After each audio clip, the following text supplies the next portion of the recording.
George Orwell gave a list of his friends to the government. That sentence sounds terrible, doesn't that sound like he's an evil, terrible person? Just that sentence. But that's a sentence that doesn't actually mean anything. He gave a list of his friends to the government. What is it? Was it a birthday list?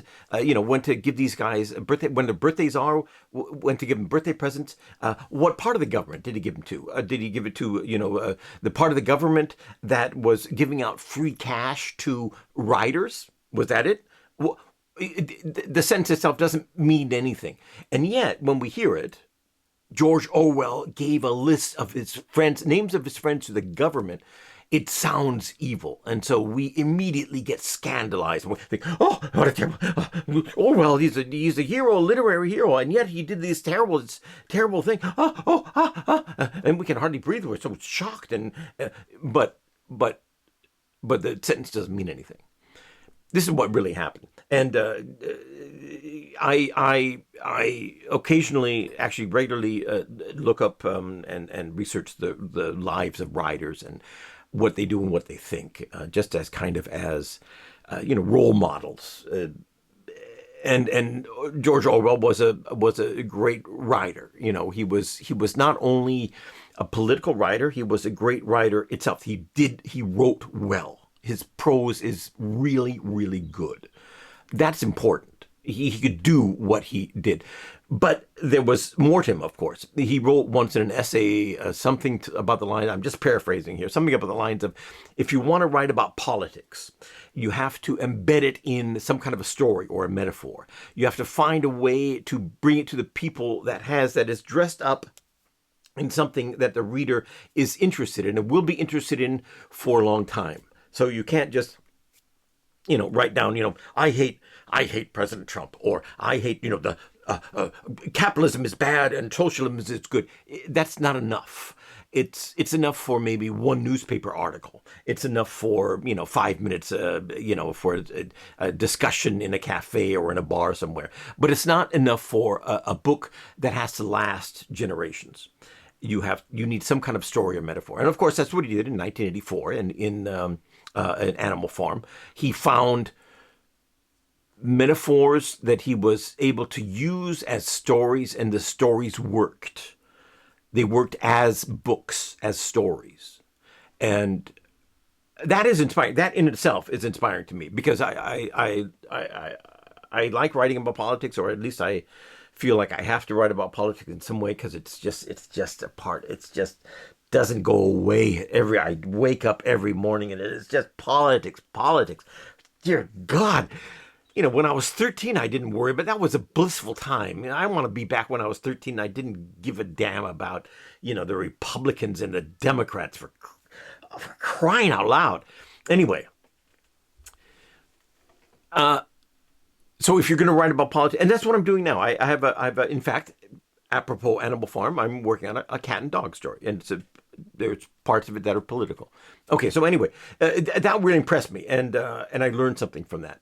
But as I was looking through his life and researching a little bit, I came upon something called Orwell's List. You can look it up. It's on Wikipedia. It's called Orwell's List. And it was, 2006, 2008 or something. It was discovered that shortly before he died, Orwell made a list of friends and other people that he knew, but were not maybe friends, and he gave it to the government. And that was interesting. I thought, what kind of a list? What kind of a government? What is this? This is the story. And I think, and this is, I admire actually Orwell for this. You may hate him for this, but I admire him for this. He had worked for government offices and government departments before, as a writer, as a publicist, I guess, in various capacities in his life. But toward the end of his life, there was in England, a government department. I think it was even a secret department. It was a anti-communist propaganda department. So the communists were spreading propaganda, pro-communist propaganda, subverting, destabilizing the Western world as they're doing today, like crazy, and they're very good at it. And so the Western government thought, oh, wait a minute, we have to battle this. We have to fight against this. So they made in England a department. It was called Anti-Communist Propaganda Department, Anti-Communist something media department or something like that, and they were looking for writers who could help them, and who could invent, I don't know, stories or write stories in a certain way, or I don't know what they did. Probably making media content and disseminating in some way that would reflect badly on communism. Okay. So they went to George Orwell and they said, and I think they asked him to do it, to write for them, and I believe he couldn't because he was sick. I may be making that part up, by the way. I forget what I actually read, and it doesn't matter. Well, yeah, and he gave them, and they asked him for a list of writers who he thought they should not approach. In other words, they wanted to approach other writers to get them to write for them and to do things for them, to act things for them, anti-communist, to spread a little anti-communist rhetoric, and he gave them a list of I think like 80 names or something of people he knew that they should not approach. They should not ask them to write because he said these guys are diehard communists, and if they write to you, they're not going to write anti-communist stuff. They're going to write pro-communist stuff. You don't want to hire these guys. And there were a lot of writers, a lot of friends of his, a lot of writers he knew. He was a communist or a socialist, or for most of his life. This was the people he was working with, the people he knew. He was in kind of socialist circles, and he said, "Don't go to these guys; they're not the right guys." And he also included names, I think, of actors and some politicians. And so that's the list, and it's. I mean, you could argue he still shouldn't have, said to the government which of his friends are diehard communists. You could argue that maybe, but it wasn't the McCarthy anything like that. It was just a list of people not to hire. But what I like about this and what impressed me is that, and you see that again and again in Orwell's life, he was just a writer. He was poor for a large part of his life, and he was troubled for a large part of his life. He was, as a writer, he was dependent on people publishing and buying his work. There was no security. There was no, contract of employment where if you lose the employment, they have to pay you a certain amount of, give you a golden umbrella. There's no retirement fund involved. He was a writer. And that's all he did. And he lived from the success of anything he wrote. And that's a very insecure life. And so writers are often buyable. To get that security, to get that money, you can often convince them, to say stupid things, especially if it's trendy. They go for trends because they want to be popular. They want to be accepted. They want to sell their writing. They want to be successful as writers. And so they tend to go with the trend. But he bucked the trend. Socialism was the trend, and he went with socialism, okay, and he believed it, and it was, yes, and basically I think he would like the world we live in now, which is the entire Western world is basically a social democrat, which is, system, a capitalist system that spends a lot of its money, at least 50% of the taxpayer budget. America spends 65% of our budget on social institutions and social projects, and that's social democracy. So it's capitalism that funds and finances social products, or socialism that may not be socialism, but it's at least social projects. And he would probably approve of that because just of the way it's working, even though everyone complains about it, it's working well. It's working pretty much better than it was in his day. But so he was a socialist, but he also saw everything very clearly, and he was not afraid to say it. He saw where Stalinism was leading clearly. So he wrote 1984 and Animal Farm to differentiate between, the high goals of socialism and the cruel reality that it leads to, especially if you take it to an extreme. He wrote about language and the misuse of language by communists and by the extreme left, which we're seeing today. You can today the extreme left has manipulated and really broken our language. We cannot talk about things clearly anymore because there's someone that's going to say, "Oh, you're offending someone" or something like that. It's all made up garbage. It's stupid. But we cannot speak about things as they are because specifically the left has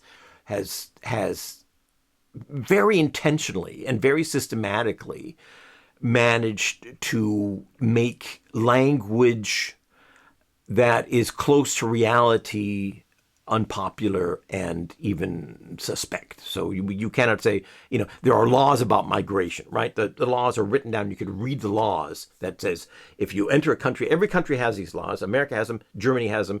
If you enter the country without permission from the country and you're not a citizen of the country, you are breaking the law. That's against the law and you can go to prison and they will throw you out of the country. So it is illegal to do that. Just like it's illegal to steal someone else's car, it's illegal to enter any country without permission of that country. That's on all the laws of all the countries in the world. But we can't say that's illegal. We can't say that's an illegal immigrant. We have to say he's undocumented. But we're not talking about documentation when we talk about illegal immigration. We're talking about breaking the law. That's what we're talking about. We're talking about illegality. But no one is illegal. And so by changing the language, by forbidding and outlawing and banning words that are actually true and realistic and useful, and then in changing them to words that actually do not mean what they say. Undocumented, we don't care if that immigrant has documentation or not. Is he breaking the law? That's the question.